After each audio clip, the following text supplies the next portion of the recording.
How do the 1% actually invest? Now, the reason I'm going to bring this topic to you, just like we do on our channel, is through authenticity. I'm only going to speak from my own living experience. I went from completely losing everything to a multimillionaire, running multiple seven-figure companies, one soon to be 8 figures, and understanding how to move my system through the properly through the system, just like the 1% do. Okay, so the first thing I want to talk about is they focus on assets that beat inflation. If you watch some of my other videos, I teach you how inflation is a silent taxation. Here's an example. Warren Buffett in 2025 moved into a huge cash position, right? Everybody's like, what's going on? Well, the reverse carry trade, and then he moved a bunch of cash into Japanese yen. He also made a move into Alphabet. They're always making moves based on macro and micro economics. As interest rates come collapsing down, that means the value of currency is going down. That's why they flood into assets. So the first thing is they're always focused on assets that beat inflation, because if you don't understand inflation, which is silent taxation, and the fact is that your dollar's collapsed 96 to 97% since the Federal Reserve was created. Let me give you a real world example of that, okay? My parents bought their house in 1973 for about $25,000. Amazing, right? They could live off one income, they could have 2 cars in the parking garage, and they could live a good life. Today, 2026, their house, same exact neighborhood, same exact brick and mortar, is now worth $400,000. Now, to somebody listening to this is indoctrination, that, wow, that's a ton of growth. No, it's not. That is the devaluation of their currency. That is their dollar going down. Why? Because if they sold the house, they can only move into the same neighborhood. That is not growth. That is things getting more expensive. So if you don't understand this first step right here, inflation, you're never going to get out of the trap. So wealthy people, we take our money and we put it into assets that beat inflation. So that's number one. So I want you to start to think about that and research. You know, this is an education channel. So start to research that. What are some assets? Just type in. You got chat, guys. Go in there and say, what assets have beat inflation over the last 10 years? And see what it says. That will give you a hint of how you can get into your investing, okay? Number 2 is it's long-term. So I'm a big investor in XRP and Bitcoin. XRP is 43% of my portfolio. Bitcoin is 40% of my portfolio, okay? I'm a long-term investor. I love the volatility. When it's red, I am buying the fear because I am long-term. I don't give a shit about the short term. The short term is my gift. The volatility is my gift, because you buy when people are fearful and you sell when people are greedy, okay? So we put it into assets that beat inflation. That's your first homework today. Think long term. Now, the reason why people can't think long term, and this is a lesson for you, is number 1, you're over leveraged in an asset class. Number 2 is you don't have conviction. And number 3, you're over leveraged on that asset, okay? Next, minimum debt. This is super duper important, okay? I think Grant Cardone said this.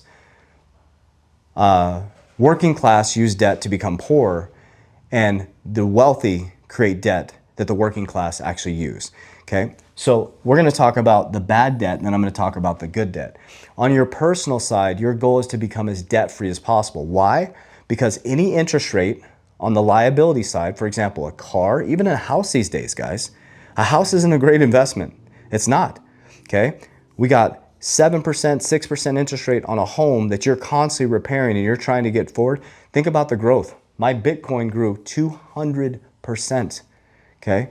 My home barely grew over the past 5 years. Okay, so what's happening is when we have a ton of debt on the consumer side, maybe you're making 8% on your 401k, but you got a 7% auto loan, you got a 6% mortgage, you got a 23% credit card, you're actually underwater, guys. So the goal, and the 1% operate with minimum debt. We use debt on the right side. So anytime we use debt, we use it to buy a business, cash flow, okay? Or an asset that will pay off the leverage. That's how you should be using leverage, okay? The next thing is no lifestyle creep. This is what changed my life, okay? This is what made me financially free, okay?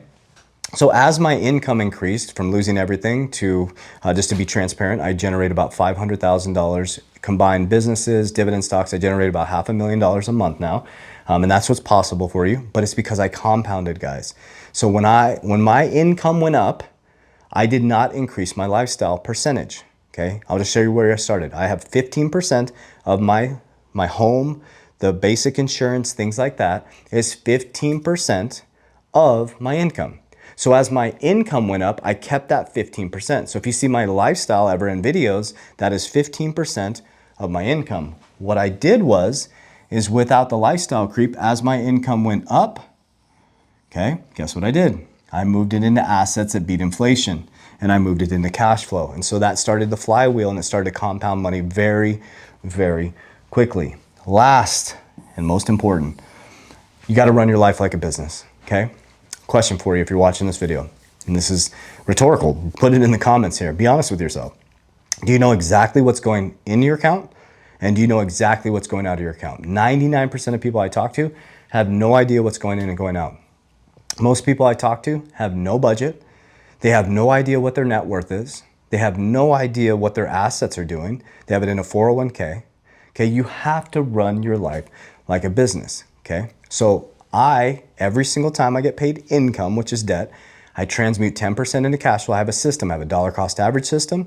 I know what's going in. I know what's going out. I know how much I've invested every single month. I know how much I'm insured. I know exactly what my net worth is. I know exactly what my debts to non-negotiables are. And I built an ecosystem around it, from a dynasty trust into an LLC that owns a dynasty trust. And then I have all my assets going into that trust. So our whole ecosystem, I was sitting over here, is run like a business. So let's recap. Run it like a business. No lifestyle creep, okay? Long term. You got to have a long-term mindset. I'll give you an example. So Jeremy, May, and I run businesses together. And when people approach us about a business idea and they're trying to tell us how much we're going to make in the next quarter or next year, it's a hard no.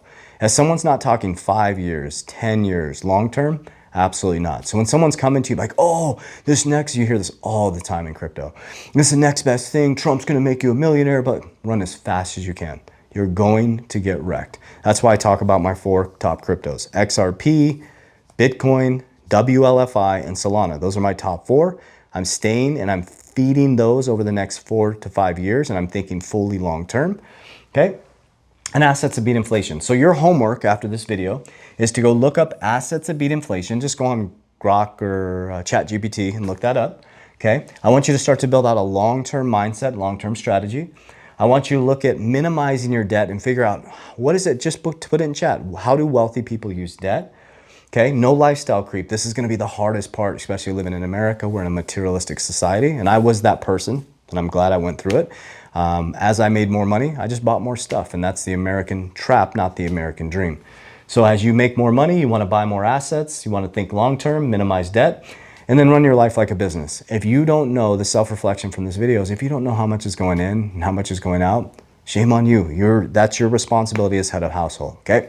So this is how the 1% operate, guys. They're calm, they're stoic, they're not over leveraged, they're minimal debt, they run their life like a business, and they work to beat inflation, because the inflation is robbing our dollar and debt is destroying our economy. As we always say, warriors, rise, get your shit together. Let's go.